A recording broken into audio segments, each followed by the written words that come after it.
દમલાજી અને મહાપ્રભુજી બિરાજ્યા હોય ત્યારે મહાપ્રભુજી એ આજ્ઞા કરે કે દમલા ये मार्ग तेरे लिए प्रकट किया, આ માર્ગ મેં તારા માટે પ્રગટ કર્યો.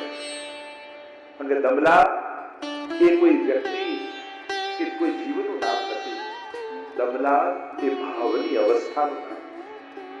અને જે જીવ એ અબલા અને દમલાની સ્થિતિમાં પહોંચ્યા છે એના માટેનો આ માર્ગ મહાપ્રભુજી પ્રગટ કરે. એટલે કે જેના હૃદયમાં પ્રભુ કરતા પણ અધિક શ્રી વલ્લભમાં ભાવ છે, જે લીલાત્મકતાને સમજે છે, જે સ્વામીજીને કૃપાપાત્ર જીવો છે, એવા જીવો માર્ગ માટે આ માર્ગ શ્રી મહાપ્રભુજી બતાવે. અને એટલા માટે શ્રી મહાપ્રભુજીના મુખમાંથી સદા વચન નીકળતા, ये मार्ग तेरे लिए प्रगट. એવા ભાગ્યશાળી શ્રી દમલાજી છે. ગોકુલમાં એકવાર શ્રી મહાપ્રભુજી બિરાજ્યા છે. ગોવિંદ ઘાટ ઉપર છોકરની નીચે એ શ્રાવણની એકાદશીની રાત્રિ શ્રી મહાપ્રભુજીના મનમાં ચિંતા ઉપજી છે. એક સમય ચિંતા ચિત આઈ, દૈવી કહેતી જાની ન જાય, આ સુરી સો મેરી રહત સદાઈ, ભિન્ન હોય સો કોણ ઉતારી.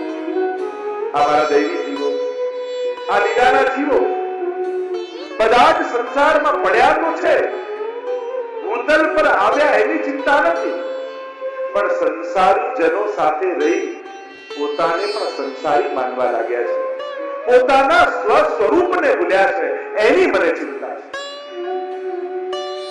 અને જ્યારે ચિંતા કરતા શ્રી મહાપ્રભુજી અર્ધરાત્રિ જાગ્યા છે અને એ સમય સાક્ષાત શ્રાવણ શ્યામરે પક્ષે એકાદશ્યા ભાદિશી સાક્ષાત ભગવતા પ્રોક્તમ તદક્ષર સૌચ્યતે.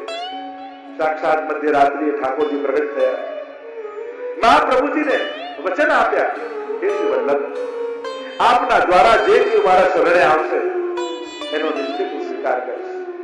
બ્રહ્મ સંબંધ મંત્રનું દાન શ્રી મહાપ્રભુજીને કર્યું અને આજ્ઞા કરી, આપ આ દૈવી જીવોને બ્રહ્મ સંબંધ કરાવો, શરણે લો.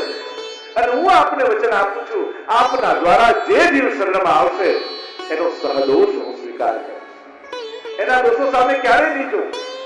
એકવાર જેને સ્વીકારીશ એને ક્યારે છોડીશ.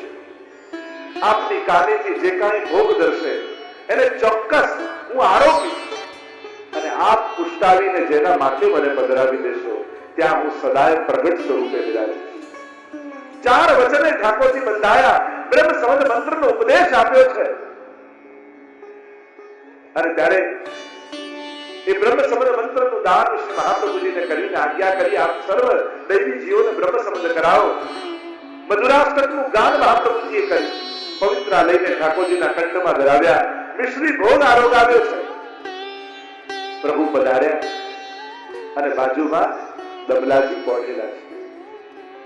મહાપ્રભુજી અતિ પ્રસન્ન થયા છે, જેના માટે હું ભૂતલ પર પધાર્યો છું એ માર્ગ મને મળી ગયો. ઠાકોરજી આજે કૃપા કરી આ બ્રહ્મ સંબંધ મંત્રનો મને ઉપદેશ કર્યો અને આદેશ કર્યો છે કે દૈવી જીવોને બ્રહ્મ સંબંધ કરાવો. હવે જીવના સ્વભાવ સામે, એના કર્મો સામે નથી જોવાનું, હવે તો પુષ્ટિ જીવ, દૈવી જીવ દેખાય એને શરણાગત કરવાનો.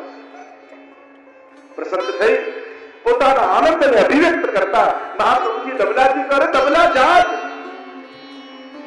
દમલા તે કશું સુન્યો, ભગવાન આજ્ઞા ભાઈ. અને દામોદર દાસજી બાજુમાં પડ્યા હતા, સૂતા નથી, જાગે છે, કેવળ આડા પડ્યા છે. અને જયારે દમલાજી એટલું કહ્યું, કૃપાના સુન્યો પણ સમજ્યો ના. જો મહાપુરુષો ભગવતીઓના તો એક એક વચનો કેટલા ગૂઢ અર્થોને લઈને બિરાજતા હોય. આપણને તો થોડી ખબર, હા મને તો આવડે છે, મને ખબર છે, કારણ બતાવ્યું. દમલાજી તો જાણતા હતા, પ્રભુના વચનો સાંભળ્યા એટલે કહ્યું તો ખરા, સુન્યો પણ સમજો નહીં એમ કહી ભાવ પ્રકાશ મારીજાઈ સમજાવે છે કે દમલાજી અહીંયા મહાપ્રભુજીની અધિકતા સિદ્ધ કરે. કહે છે આ ભગવદ વાણી જો હું એમ કહી દઉં કે હું સાંભળી લીધું, સમજી ગયો, તો મારું જ્ઞાન મહાપ્રભુજી બરાબર થઈ જાય કે જે વાત મહાપ્રભુજી સમજે એવું સમજી ગયો. પણ ભગવદ આજ્ઞાને જ્યાં સુધી ગુરુ ન સમજાવે, શ્રી વલ્લભ ન સમજાવે, ત્યાં સુધી અમારા જીવોને સમજ ક્યાંથી આવે? અમે તો અર્થો કરીશું તોય અમારી બુદ્ધિની રીતે કરીશું, ક્યાંક જુદા અર્થો કરી લઈશું. પણ આપ શ્રી કૃષ્ણ હાર્દવિદ છો. મહાપ્રભુજીનું સર્વોત્તમ સ્તોત્રમાં એક નામ છે, શ્રી કૃષ્ણ હાર્દવિદ. ઠાકોરજીના હૃદયની જાણનારા શ્રી મહાપ્રભુજી. અમે કેવલ શબ્દોને સાંભળી શકીએ છીએ, પણ એ શબ્દો ઠાકોરજીએ શું કારણથી ગયા એ એમના હૃદયથી જાણનારા તો હે વલ્લભ આપ છો. અને જ્યાં સુધી આપ ઠાકોરજીના હૃદયની અમને ન સમજાવો ત્યાં સુધી અમે કેમ સમજી શકવાના?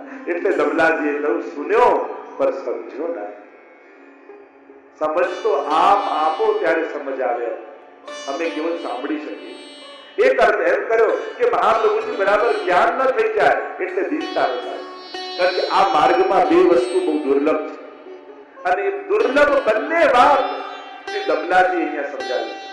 એક સુન્યો ને સમજો નહીં આટલું કહી અને દમલાજીએ દીનતા શીખવાડી કે ક્યારે પણ શ્રી વલ્લભ બરાબર નથી. આપની અધિકતા વૈષ્ણવે દૈન્ય રાખી, અને જ્યારે ગુરુ કૃપા કરીને સમજાવે ત્યારે એ વાત સમજમાં આવે. આપણે આપણી બુદ્ધિથી અર્થઘટનો કરીએ, કદાચ એ આશ્રય ઠાકોરજીનો કહેવાનો ના હોય. એટલે જ્યારે કોઈ પણ વાત હોય, કોઈ મહાન ભગવતીઓ પાસે, કોઈ મોટા વડીલ ભગવતીઓ પાસે, કોઈ ગુરુજન પાસે બેઠા હોઈએ, કોઈ વાત ચાલતી હોય, ત્યારે ક્યારે એમ નહીં કેવું ના મને બધું સમજાય, ત્યારે તો એમ કેવું આપ કૃપા કરીને સમજાવો તો સમજમાં આવે. બાકી અમે તો જીવ બુદ્ધિથી અર્થઘટન કરીશું. તો દમલાજી પહેલા દીનતા સમજાવી, અને यह मार्ग हासी खेलवे को नहीं એમાં વિરહ સમજાવી. આ બે દુર્લભ તત્વોનું દાન દમલાજી કરે છે. એક દીનતાનું દાન દમલાજી કરે, અને બીજું વિરહનું દાન દમલાજી કરે. અને વિરહાનલ રૂપ શ્રી વલ્લભ પોતે છે, અને વલ્લભનું દાન કરવાનું સામર્થ્ય કોઈનામાં હોય તે દમલાજીમાં છે. કારણ કે દામોદર ભક્ત વત્સ્યો દમલાજી ના વશ શ્રી વલ્લભ છે, શ્રી સ્વામીજી છે. અને એટલા માટે દમલાજી કૃપા કરે ત્યારે સ્વામીજી આપણા ઉપર કૃપા કટાક્ષ કરતા હોય છે. અને એટલા માટે વલ્લભની કૃપા મેળવવા માટે દમલાજીની કૃપા કરવી. તો સુન્યો પર સમજો નહીં ને કહી પોતાની દીનતા બતાવી, હે શ્રી વલ્લભ આપ આજ્ઞા કરો ત્યારે અમને સમજમાં આવે. આમ કહી ઘણી વાર મહાપ્રભુજીને દમલાજી બિરાજ્યા હોય એકાંતમાં, ત્યારે મહાપ્રભુજી ઘણી વાર દમલાજીને એમ કહે કે દમલા ભગવદ વાર્તા કરે કેટલા દિવસો થઈ ગયા, બહુ દિન રહે ગયે, પછી ભગવદ વાર્તા થાય. ત્યારે મહાપ્રભુજીને દમલાજી તો સદાય સાથે છે અને સદાય શાસ્ત્ર ચર્ચા કરે છે. પછી મહાપ્રભુજી એમ કેમ કહે છે કે ઘણા દિવસ થઈ ગયા ભગવદ વાર્તા કરે? ત્યારે હરિરાયજી મહાપ્રકાશમાં સમજાવે કે હમણાં આચાર્ય સ્વરૂપે મહાપ્રભુજી છે અને સેવક સ્વરૂપે દમલાજી છે. પણ આ તો ભૂતલની વાત છે. મહાપ્રભુજી તો સંકેત લીલાનો કરી રહ્યા છે કે લીલામાં મહાપ્રભુજી સ્વામીજી સ્વરૂપે છે અને શ્રી લલિતાજી સ્વરૂપે દમલાજી છે. એટલે મહાપ્રભુજી એમ કહે છે કે અહીંયા આચાર્ય અને સેવક સ્વરૂપે તો ભગવત ચર્ચા, શાસ્ત્ર ચર્ચા કરીએ છે, પણ બહુ સમય થઈ ગયો સ્વામીજી સ્વરૂપે અને લલિતાજી સ્વરૂપે ઠાકોરજીની રસ વાર્તા કરે, ભગવત વાર્તા કરે. અને એનો સંકેત કરી રહ્યા છે કે રસરૂપે વાર્તા નથી કરી, એમ ચર્ચા કરી. આગળ બીજા પ્રસંગોમાં શ્રી ગોકલેશ પ્રભુ વર્ણન કરે છે